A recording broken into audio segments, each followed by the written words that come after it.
guddiga doorashooyinka qaranka ayaa waxaa si rasmi ah maanta ay u guddoonsiiyeen shahaadooyinka aqoonsiga ku meel gaarka xisbiyada cusub. Cabdiraxmaan Kambala ayaa warkan faahfaahinaya. guddiga doorashooyinka madaxa bannaan ayaa shahaadooyinka ku meel gaarka maanta waxay guddoonsiiyeen xisbiyo hor leh oo laga sameeyay gudaha dalka Soomaaliya. xisbiyadan ayaa waxay ka mid noqonayaan xisbiyo hore u jiray kuwa la filayo inay ka qayb qaataan doorashada qof iyo cod oo la filayo in dhawaan Soomaaliya ay ka qabsanto. qaar ka mid ah xisbiyada cusub ee la guddoonsiiyay shahaadooyinka ku meel gaarka ayaa qaarkood ka hadlay madasha. annagu wadana xisbiga shacabka Soomaaliya waxa u taaganahay inaan bedelo jiilkii hore waqtigoodu gabaabsiga yahay inaan siyaasadda ka dhaxalno.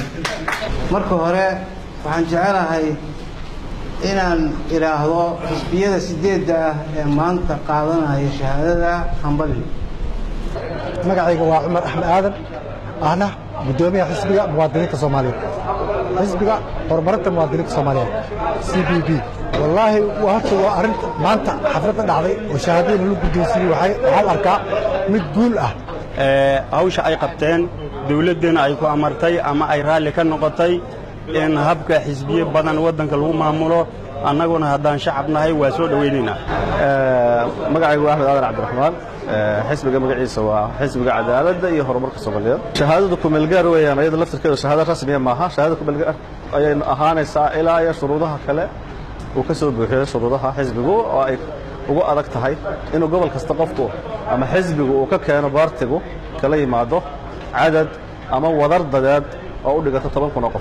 ugu dambeyn gudoomiyaha guddiga madaxa bannaan ee doorashooyinka Xaliime Ismaaciil Ibrahim Xaliime Yarey oo goobta ka hadashay ayaa waxay u hambalyeeshay xisbiyada cusub ee ku soo kordhaya xisbiyadii hore u jiray iyadoona tilmaamtay in loo baahan yahay inay ka qayb qaataan habsami u socodka doorashada soo socota ee 2021. waxaan aad idinkaga raali gareynayaa habkii diiwaangelinta iyo dhibaatada u soo marteen iyo dariiqa dheer ah soo marteen muxuu ahaa imaashaha badan soo noqnoqshada badan iridda soo galitaankeedu sahlaneyn oo ognahay dhibaatada aad ku qabtiin oo aad soo galeyseen oo maalin kasta muxuu ahaa siihayaha xafiiska diiwaangeliyaha uu idinkala shaqeynayay.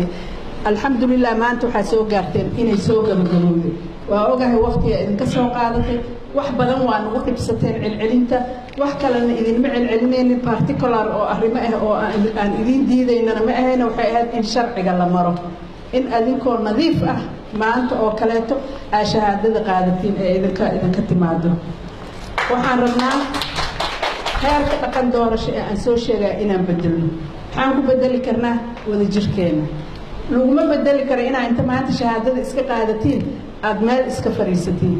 waxaa lagu bedeli karaa inaad shaqo qabatiin. shaqadii ugu dhibka badneed aad hadda u gudbaysiin. haddii aad dib u dhigatidna shaqadaasayto hawshaadii iyo tartankaa gelineeday dib kaa dhigaysaa. waxa lagu tartamayo oo lagu dirirayo waa dadweynaha Soomaaliyeed sidaa u heli lahayd oo fikradaada aa uga dhaadhacsiin lahayd oo berri ay kuu dooro lahaayeen. laakiin haddaa shahaadada intaa qaadata xafiiska iska dhigtid taas kuma helaysid sharciyad dadna kuma helaysid. waxaa laydinka rabaa in maanta gobolada iyo dowlad goboleedyada inaad tartan ugu jirtiin.